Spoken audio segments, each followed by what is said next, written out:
Getting ready to jump on a Zoom call with Dan from USA Land Ventures. I am so excited for this opportunity. I'll be joining his mentorship program. He's invited me as the industrial hygienist to come help and educate his landlords, property managers, investors, and his followers on immediate response actions during water losses, routine maintenance, and ways to help reduce mold complaints before they become major issues. I've had the opportunity to speak with Dan several times behind the scenes. I have tremendous respect for him and his brother and what they're trying to do and what they're building in this rental market community. They truly care about educating people and helping them become better property owners. The goal of the conversation today is really to pull him out of his day-to-day routine and to understand his preventative programs that he has already implemented while tying in the environmental and healthy building. Just super excited for the conversation. Well, hello, young man. I just really wanted to pull you out of a meeting and just kind of one-on-one talk to you about what you do for routine maintenance, things that you already implement, so that going into this mentorship, we can show them some first lines of defense. And then obviously as an indoor environmental consultant, I can knock out any complaints that are not valid. And then the ones that are, kind of help them and guide them through so they don't become something large.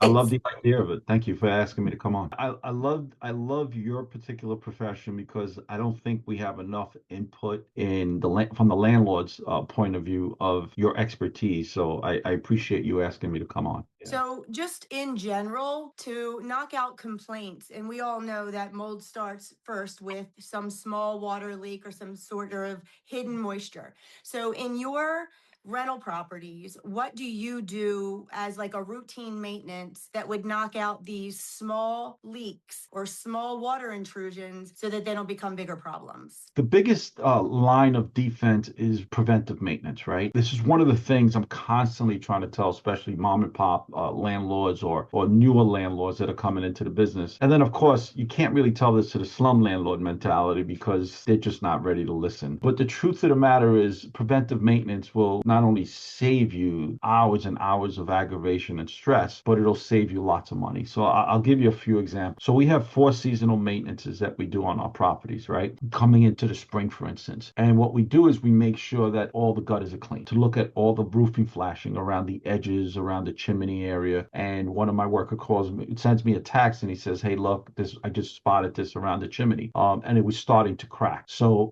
was there a leak? No, there wasn't a leak. And we did the roofing cement with the membrane, right? When the rainstorms came, there was no leak. Now, if I had not been cleaning the roofs and preparing the gutters for the spring, I would have never noticed that possibility of a roof leak coming into the apartment below. And because we fixed it before it was a problem, I didn't have to schedule guys to go in and cut out that sheetrock, repaint the ceiling, repaint the walls, move the furniture. I didn't have to inconvenience the tenant. Again, preventive maintenance will not only avert major expenses, but it'll also create happier tenants. That in itself, that I can't stress enough, is the 4 seasonal maintenance that you should be doing on your properties. Things of this sort is what prevents major catastrophes as well as major expenses. I am so in agreement. I have literally been trying to find some people a nice rental property that has routine maintenance held to a better standard. I mean, one property I went to, they literally just had a new roof put on. Well, they didn't even do the flashing around the plumbing stack. So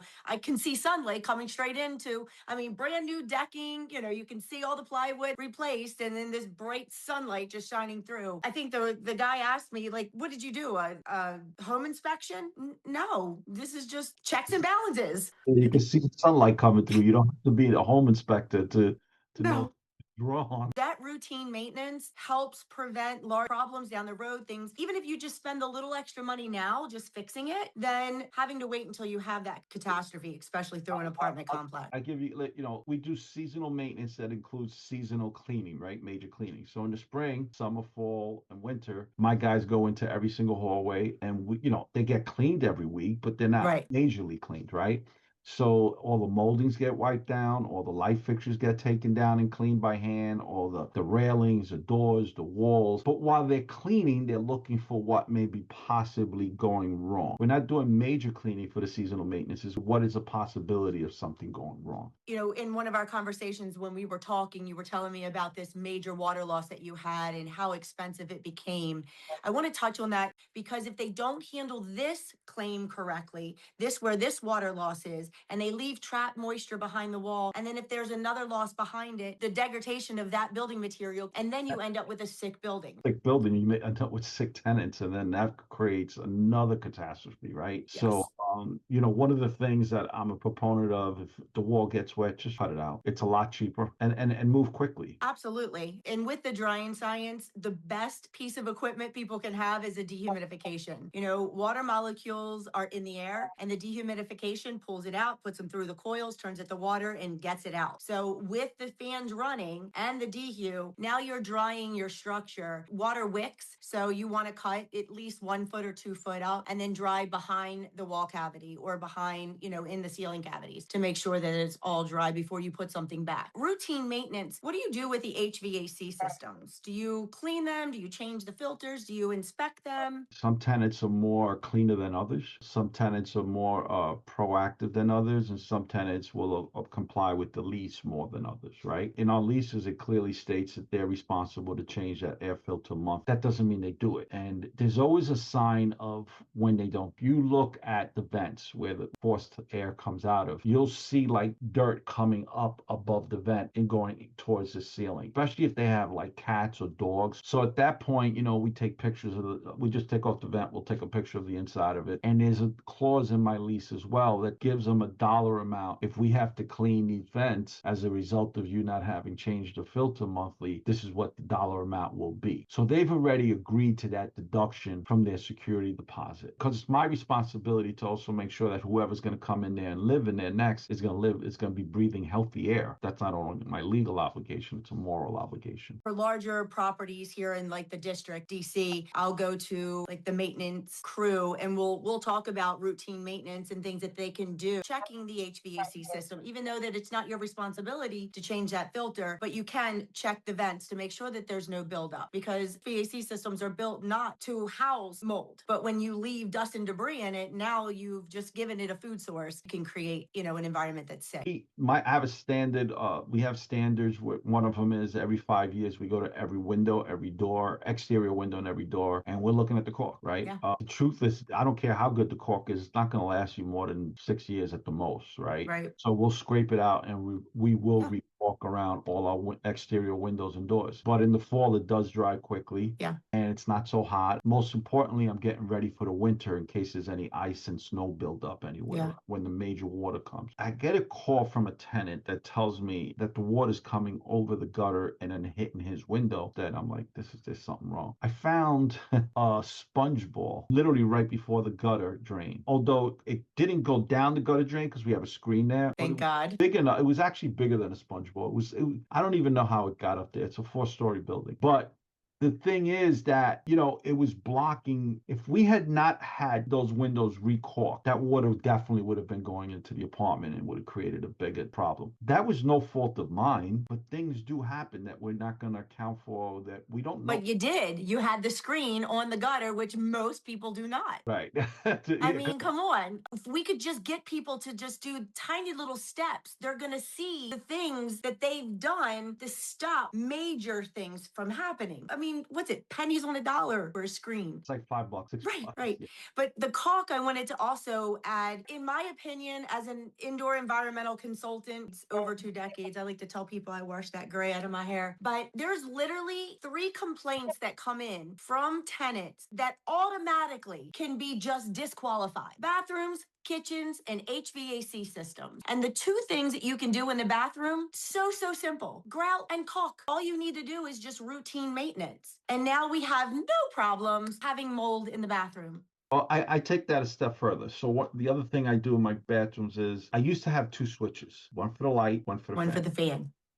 I quickly found out that tenants don't use fans. Nope. And then they're calling me up telling me that there's mold growing on the ceiling or mold around the bathroom cork. Well, you're not using the fan. Oh, I use it all the time. So what I do now is it's one switch and it turns on both. Don't go with the 3-inch vent fans. Always go with a 4-inch vent fan. Yep. And then I like to say in the kitchen, the backsplashes, that little thin bead of caulk is like your lifesaver forever, literally, because that water goes behind and starts to trap. People love to shove tons of stuff up underneath the sink. You know, there's never enough storage space when you rent somebody else's property, right? So sometimes they shove that stuff in. Got a step further from you. Okay. Another thing we do is underneath the kitchen sinks and bathroom sinks, if there's a leak, that wood will start to warp and mold. Mm-hmm. So we buy on Amazon these protective mats. They're rubber mats. They're about maybe a half an inch to 3/4 of an inch with lips going around the edge. Mm-hmm. So if there's water damage or there's a leak underneath your sink, it's going to fall onto that rubber mat. And the tenants will call me up and say, "Oh, there's water on my underneath my sink." Well, guess what? The wood never got hit with that water, right? Right. So what we do is we put in those rubber mats. They're about $40. The one time you needed it, it pays for itself. Absolutely. I'm really looking forward to helping the landlords hear what you do already and the reasons why you put those in place, but really as an environmental standpoint to show them that half these complaints can stop. I appreciate you. I know your viewers appreciate you.